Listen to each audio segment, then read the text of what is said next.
성도가 교회입니다. 10번째 시간입니다. 오늘은 야고보서를 함께 살펴보도록 하겠습니다. 야고보서는 예수님의 동생인 야고보가 쓴 편지입니다. 야고보는 이 편지를 쓸 때에 어느 지역의 특정 교회를 향해 쓴 것이 아니라 예수 그리스도를 믿는 모든 신자를 대상으로 편지를 썼습니다. 1장 1절입니다. 하나님과 주 예수 그리스도의 종 야고보는 흩어져 있는 12지파에게 문안하노라. 여기서 말하는 12지파는 예수님을 믿는 모든 신자를 뜻하는 것이 되겠습니다. 야고보는 이 편지를 통해서 예수 그리스도를 믿는 모든 신자, 성도인 교회가 안고 있는 고질적인 교회의 문제점들을 나열합니다. 그중 몇 가지를 살펴보면 이렇습니다. 첫째, 성도들이 말씀은 듣지만은 그 말씀대로 살아가지 못하는 문제를 안고 있습니다. 신자의 이중적인 생활입니다. 주일날은 그리스도인이고 주중에는 비그리스도인으로 살아가는 문제이지요. 두 번째, 교회 공동체 내에 차별 문제가 있었습니다. 특별히 부의 유무에 따라서 차별 대우하는 문제가 있었습니다. 셋째, 말로 서로에게 상처를 주는 문제가 있었고요. 넷째, 교회 내에서 세상적인 자랑거리로 충만해진 사람들이 있었습니다. 다섯 번째로 믿음과 행함의 균형이 깨진 그런 문제들을 안고 있었습니다. 야고보가 이렇게 지적하는 그 당시의 교회 공동체의 문제는 그때만의 문제가 아니라 사실 오늘날 교회에서도 충분히 얼마든지 볼 수 있는 문제이고 우리 교회 역시 이런 문제에서 자유롭지는 못할 것입니다.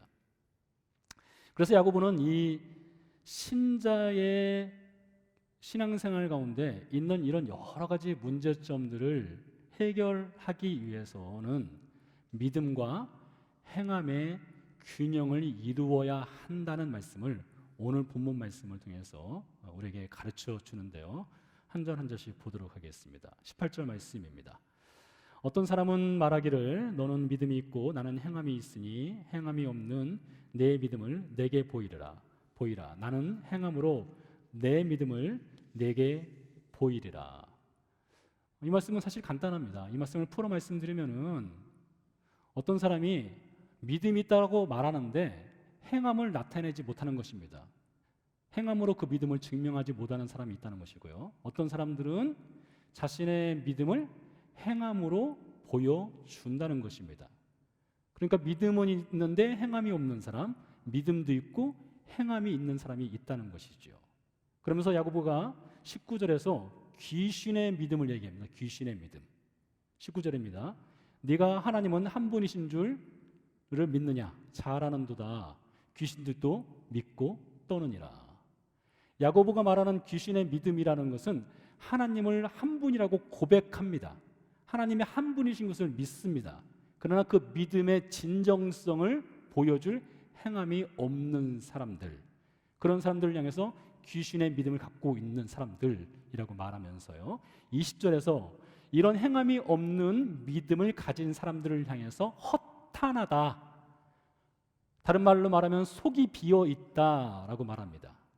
자, 그러면서요 21절에서 구체적으로 이제 그러면 이렇게 모든 신자에게는 믿음도 있어야 되고 행함도 있어야 되는데 믿음과 행함의 균형 감각을 잘 갖춘 한 인물 아브라함을 소개합니다.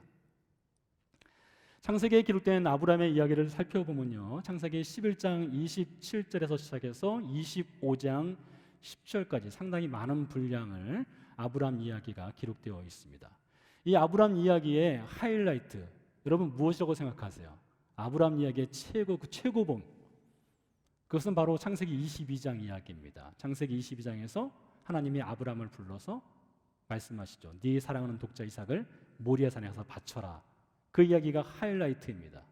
그래서 오늘 본문 21절에 보면 야고보가 믿음과 행함의 균형 감각을 갖춘 예로 창세기 22장을 예로 들고 있습니다. 자, 그런데 우리가 창세기 22장의 이 이야기를 살펴보려면 그 앞에 어떤 사건들이 있었는지를 먼저 살펴볼 필요성이 있습니다. 그래서 몇 가지를 살펴보도록 하겠는데요.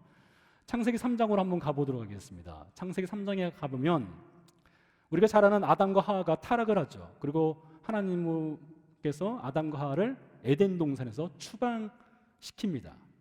창세기 4장에 가면 아담과 하와의 큰아들인 가인이 동생 아벨을 죽이는 사건이 나오고요.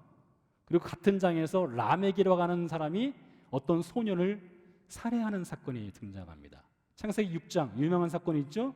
인간의 타락이 극에 달하여서 하나님이 물로 인간을 심판할 수밖에 없는 사건이 있었습니다. 창세기 11장으로 가면 인간들이 하나님처럼 높아지기 위해서 바벨탑을 쌓아 올리는 사건이 등장을 합니다. 자, 그래서 창세기 3장에서부터 창세기 11장까지를 보면은 그 모든 이야기들이 다 어두컴컴합니다. 다 죄밖에 없어요. 인간의 불순종, 타락, 교만, 그것의 반복입니다. 그래서 창세기 3장에서부터 11장까지 읽으면은 하나님을 떠난 인생에게는 그 어떤 희망이나 소망도 찾을 수 없다는 것을 분명하게 보여주고 있는 것이죠. 이렇게 인간의 타락의 반복으로 인해서 아무 소망도 없고 아무 희망도 없는 인간에게 창세기 12장은 하나의 반전을 일으켜줍니다. 여러분 창세기 12장 이야기 잘 아시죠? 창세기 12장에서 하나님께서 아브라함을 갈대아 우르에서 불러내지 않습니까? 완전히 소망을 잃은 인생에게 하나님이 직접 찾아오시고 개입하셔서 실패하고 타락한 인생을 하나님께로 되돌리고 회복시키기 위해서 하나님이 한 인물을 선택하셨는데 그 인물이 바로 아브라함이라는 것입니다. 창세기 12장 1절에서 3절 말씀을 읽어드리겠습니다. 여호와께서 아브라함에게 이르시되 너는 너의 고향과 친척과 아버지의 집을 떠나 내가 네게 보여줄 땅으로 가라. 내가 너로 큰 민족을 이루고 내게 복을 주어 내 이름을 창대하게 하리니 너는 복이 될지라. 너를 축복하는 자에게는 내가 복을 내리고 너를 저주하는 자에게는 내가 저주하리니 땅의 모든 족속이 너로 말미암아 복을 얻을 것이라 하신지라. 워낙 유명한 말씀이기 때문에 여러분 이 말씀을 잘 아실 겁니다. 아브라함을 하나님께서 갈대아 우르에서 불러내셨는데요. 여러분 여기서 잘 한번 들어보세요. 하나님께서 아브라함을 갈대아 우르에서 불러내실 때 아브라함의 이전 생활, 75살 이전의 생활,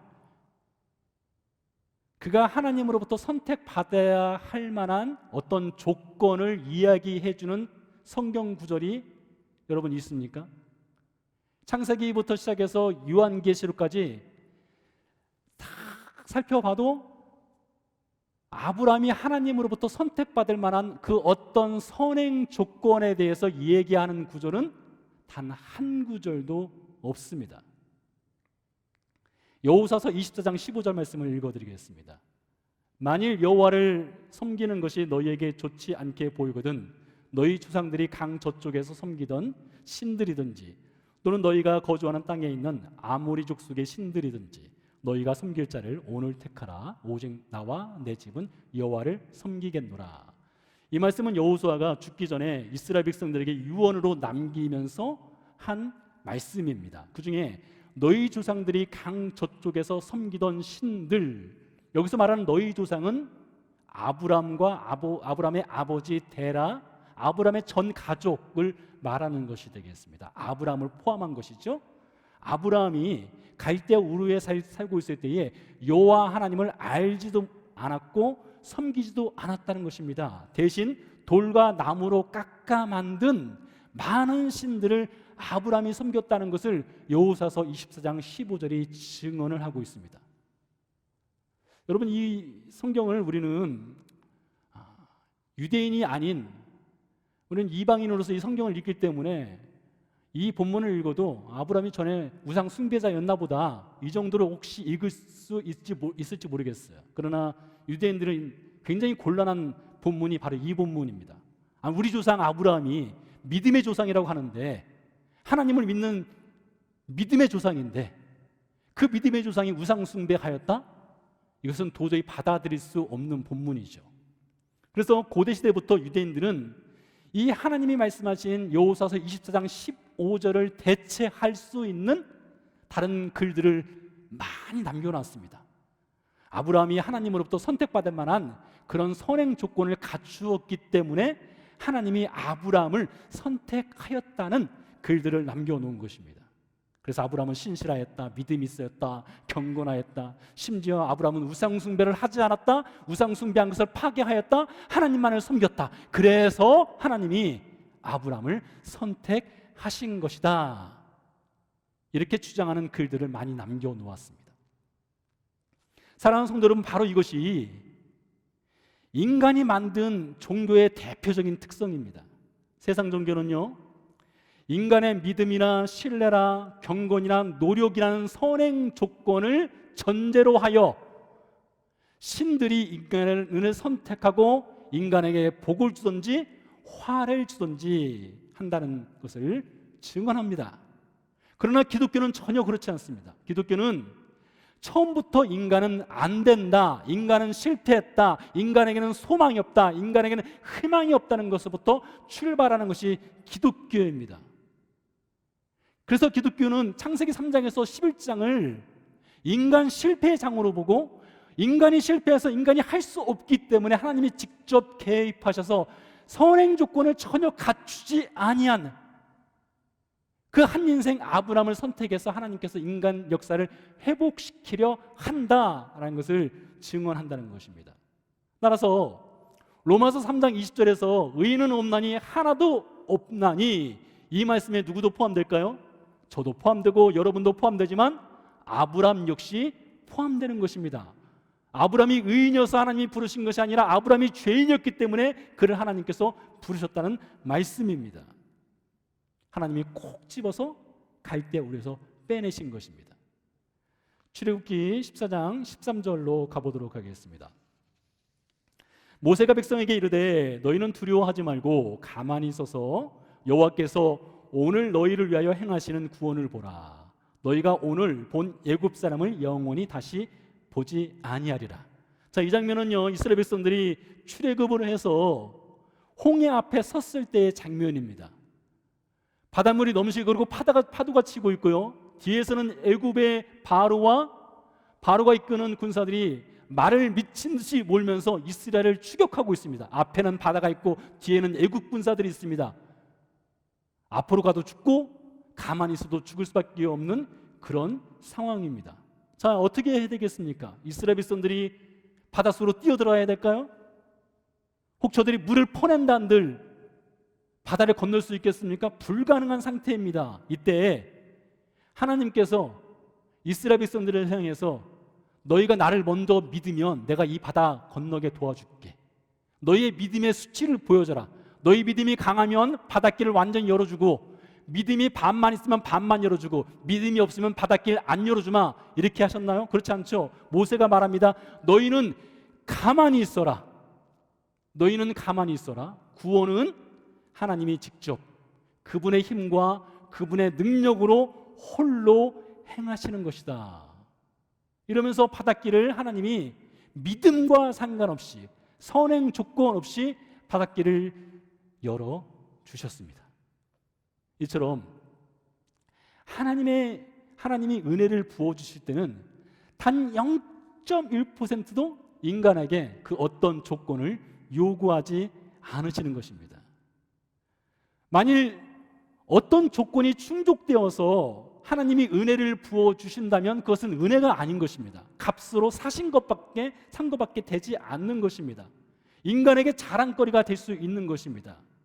그래서 하나님께서 갈대 우르에서 아브라함을 불러내실 때에 그가 우상 숭배자였음에도 불구하고, 그에게 어떤 선행 조건도 없음에도 불구하고, 하나님을 만족시킬 것이 아무것도 없음에도 불구하고 그를 끄집어 내었다는 것이죠. 그 동일한 표현이, 동일한 말씀이 우리에게도 적용되는 것입니다. 모든 신자가 구원받은 것은 선행 조건 없이 구원하신 것입니다. 저 여러분이 하나님을 믿게 된 것은 하나님의 일방적인 선택이고 하나님의 일방적인 은혜로만 되어진 것입니다. 어떤 선행 조건도 없었다는 것이죠. 창세기 15장 6절로 가보도록 하겠습니다. 아브라함이 여호와를 믿으니 여호와께서 이를 그의 의로 여기시고, 여러분 성경에 보니까 아브람이라고 되어 있어서 혹시 아브라함인데 잘못 쓴 거 아니야? 이렇게 생각하신다면 그렇지 않습니다.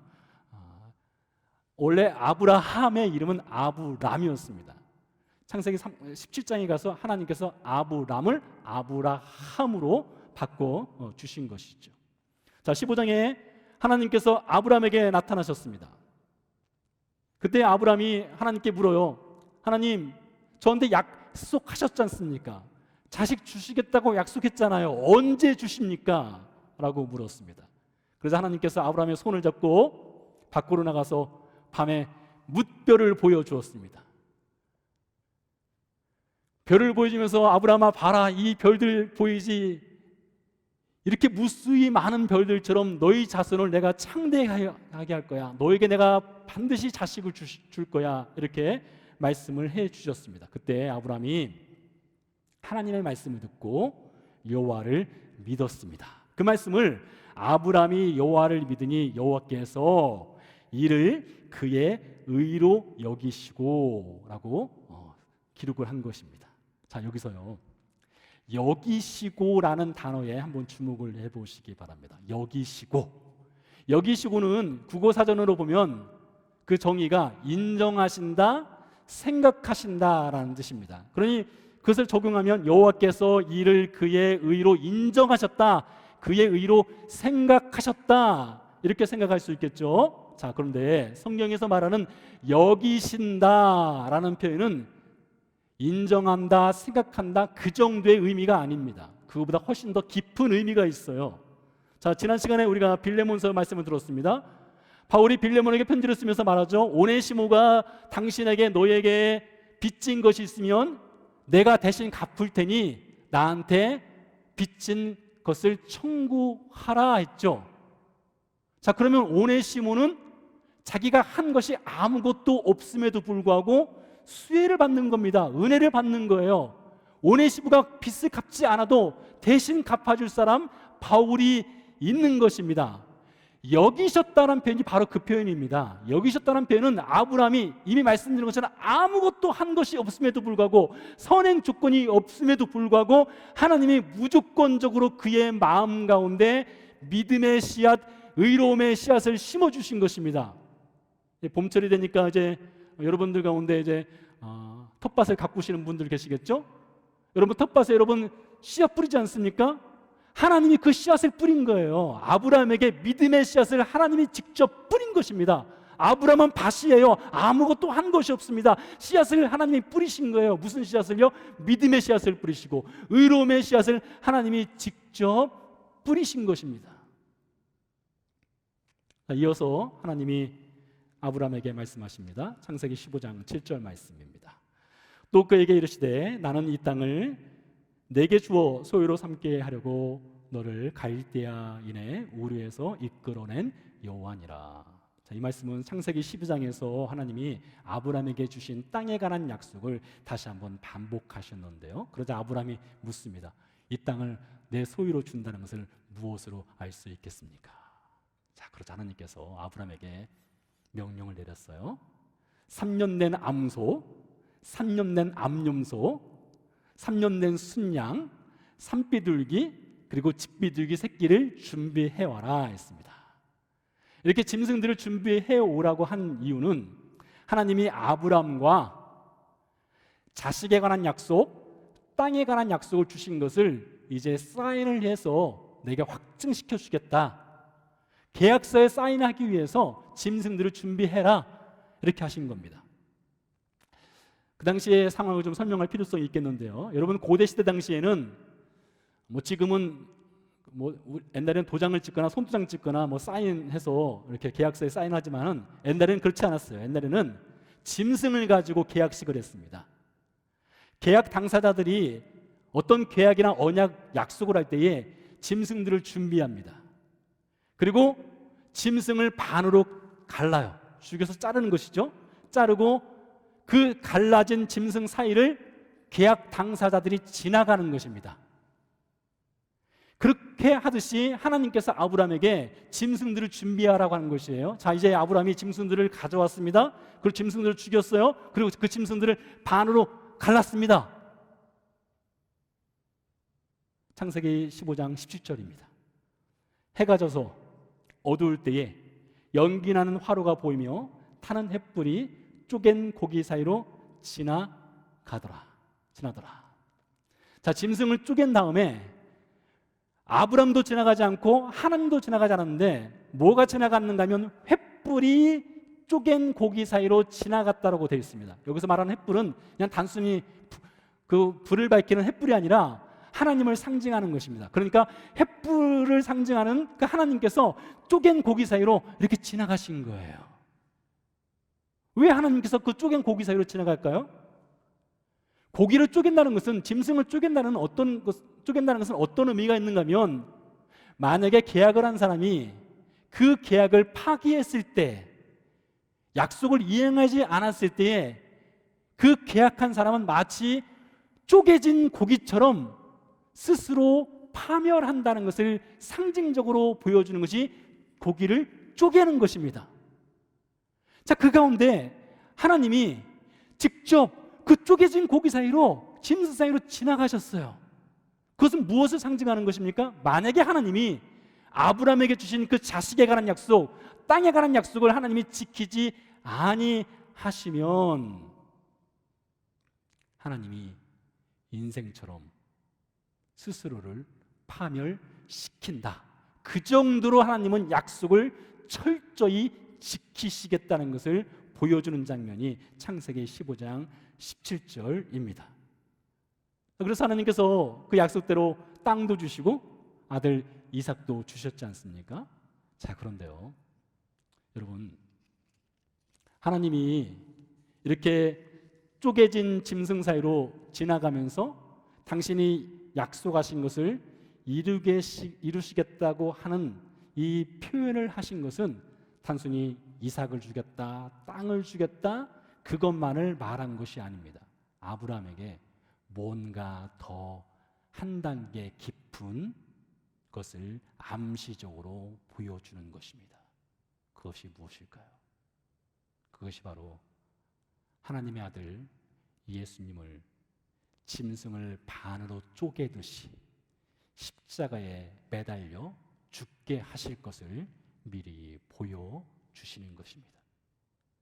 짐승을 죽여서 반으로 쪼개고 그 사이길로 걸어가신 하나님이 그의 아들을 십자가에서 죽이심으로 영원한 생명을 주실 것을 창세기 15장 말씀을 통해서 아브라함에게 미리 보여주신 것입니다. 그뿐만이 아닙니다. 아브라함에게 땅의 약속을 주시기 위해서 하나님이 짐승 사이로 지나갔지 않습니까? 그 땅의 약속은 단순히 우리가 살아가는 이 땅만을 말하는 것이 아니라 하나님이 앞으로 영원한 땅, 그 천국에 관한 약속을 미리 아브라함을 통해서, 이 사건을 통해서 미리 보기로 보여주신 사건입니다. 여러분, 이때 아브라함이 무엇을 하였습니까? 아브라함은 아무것도 한 것이 없어요. 그저 그는 하나님이 쪼개진 그 짐승 사이로 지나가는 것을 지켜보기만 하였습니다. 그러므로 아브라함이 믿음으로 의롭게 되었다고 하는 것은 아브라함 스스로 믿은 것도 아니고 스스로 의롭게 된 것도 아니고 하나님이 믿음을 심어주시고 의로움의 옷을 입혀주셨다는 것이죠. 여러분, 예수님이 제자들을 부르는 장면이 있지 않습니까? 아주 드라마틱하게 예수님께서 제자들을 불러내시죠. 그래서 어떤 분들은 이렇게 말합니다. 왜 예수님이 베드로를 선택했을까? 안드레를 선택했을까? 야고보와 요한을 선택했을까? 세리, 마태를 예수님이 왜 선택했을까? 그들을 봐라. 부르시는 장면을 봐라. 그들이 뭐 할 때? 바다에서 일을 할 때, 고기를 잡고 있을 때, 그물을 깁고 있을 때에, 세리, 마태가 세관에서 일을 하고 있을 때에 예수님이 부르지 않았느냐? 즉, 예수님이 아무나 부른 것이 아니라 부지런하기 때문에, 성실하기 때문에, 그런 부지런하고 성실한 사람을 예수님이 불러서 제자로 삼으셨다, 이렇게 주장하는 사람들이 있습니다. 여러분, 전혀 그렇지 않습니다. 절대 그것은 사실이 아닙니다.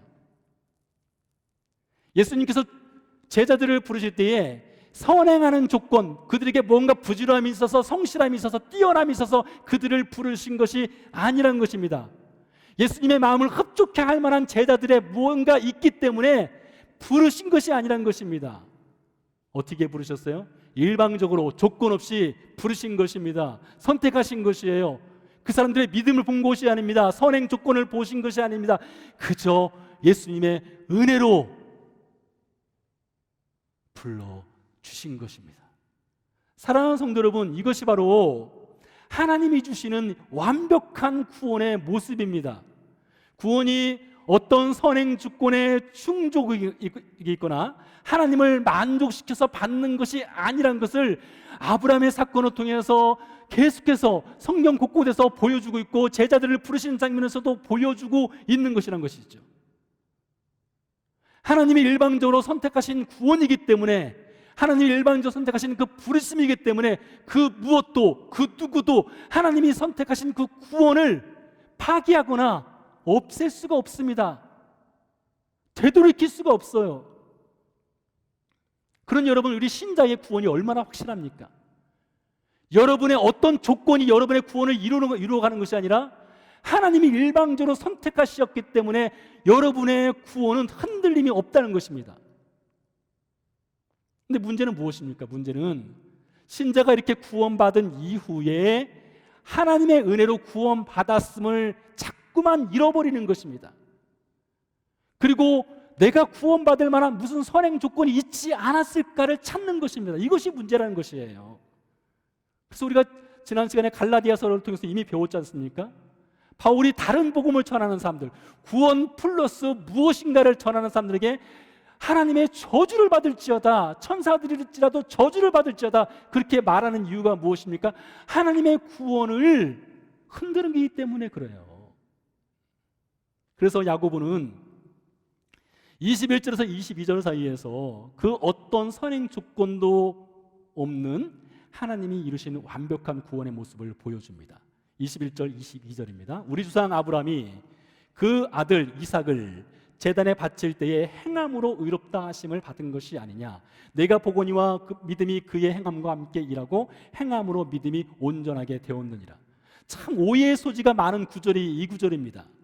한때 이 구절은 혹시 우리의 구원이 믿음으로만 되는 것이 아니라 행함이 같이 있어야만 우리가 구원을 받는 것이 아니냐, 이렇게 주장을 할 정도로 오해를 많이 샀던 구절이 이 성경 구절입니다. 근데 우리가 이 말씀을 좀 잘 그래서 이해할 필요성이 있어요.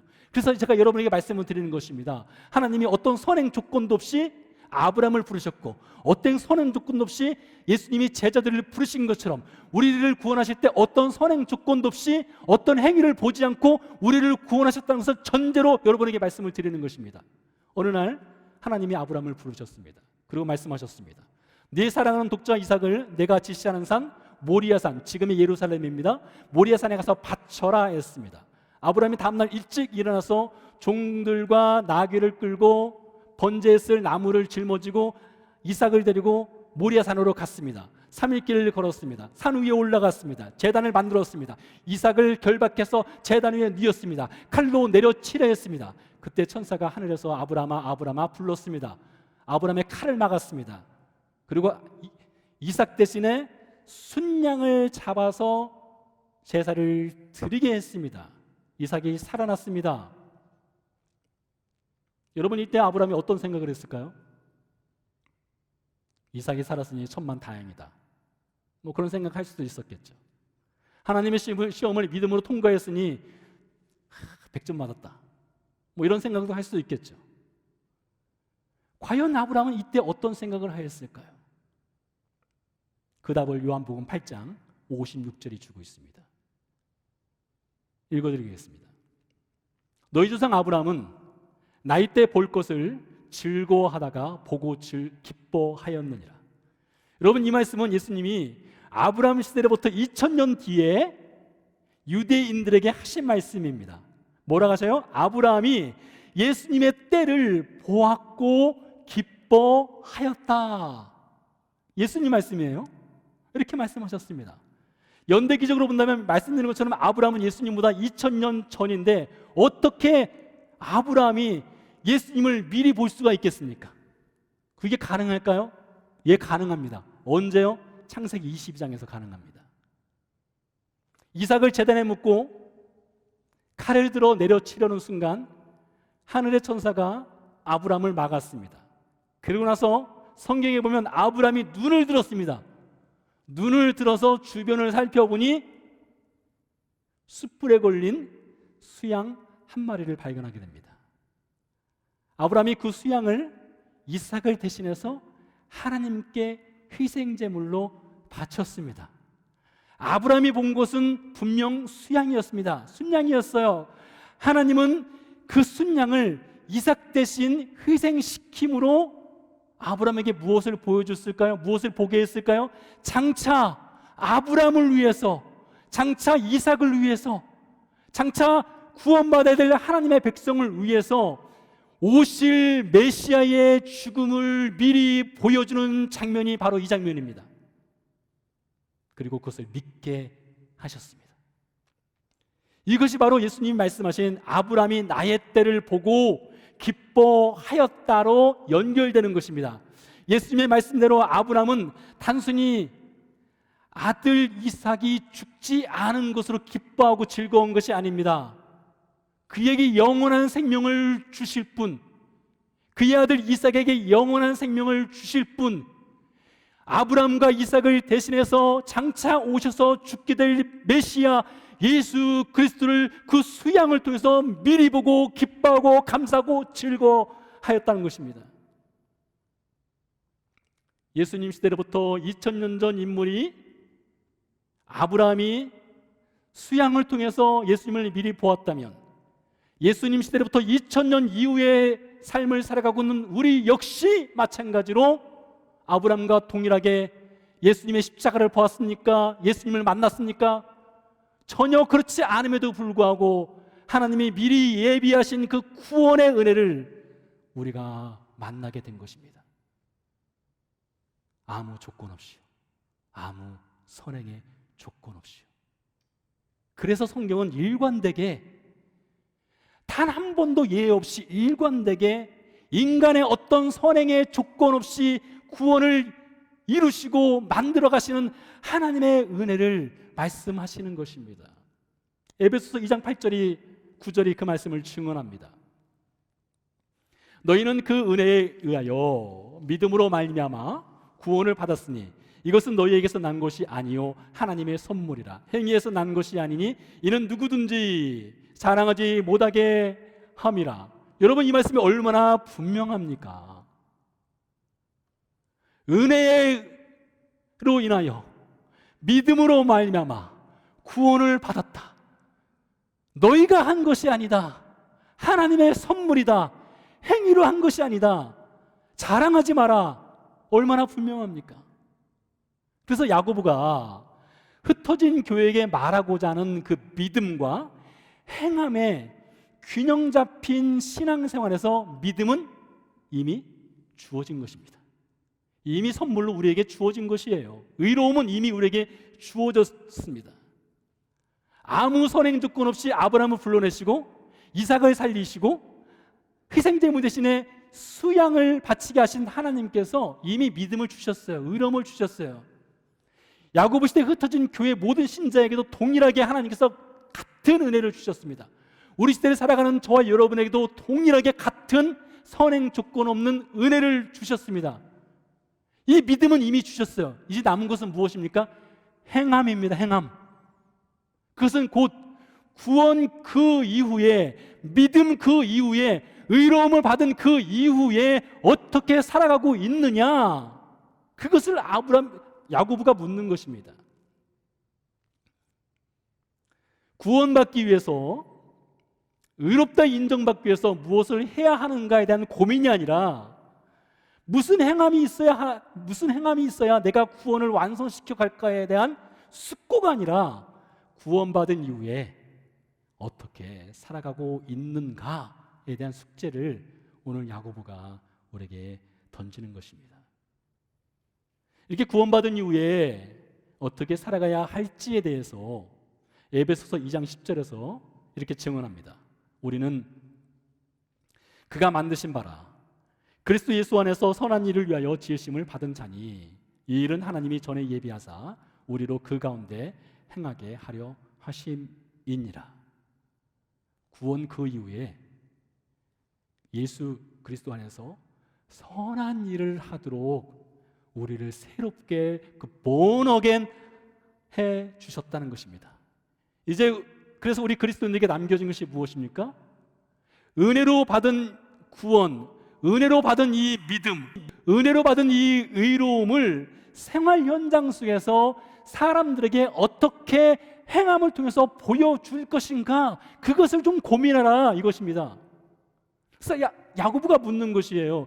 네 행함의 믿음을 어떻게 보여주고 있느냐? 어떻게 여러분 보여주고 있습니까?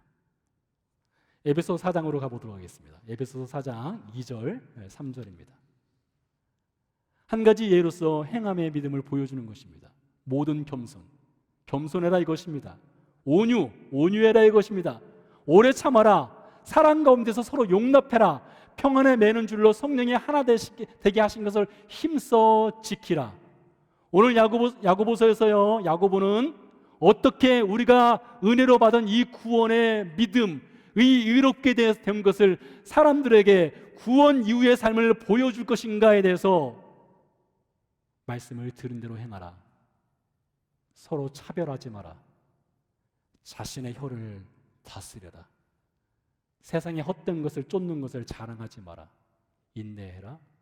기도해라.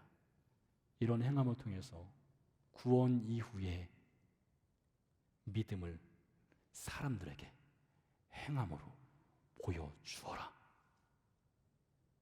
성도가 교회입니다. 여러분, 성도가 교회입니다. 여러분, 구원 그 이후에 여러분의 삶은 무슨 행함을 통해서 그 구원받은 은혜를 사람들이 눈으로 볼 수 있도록 여러분은 보여주고 있습니까? 찬양 드리고 기도하도록 하겠습니다.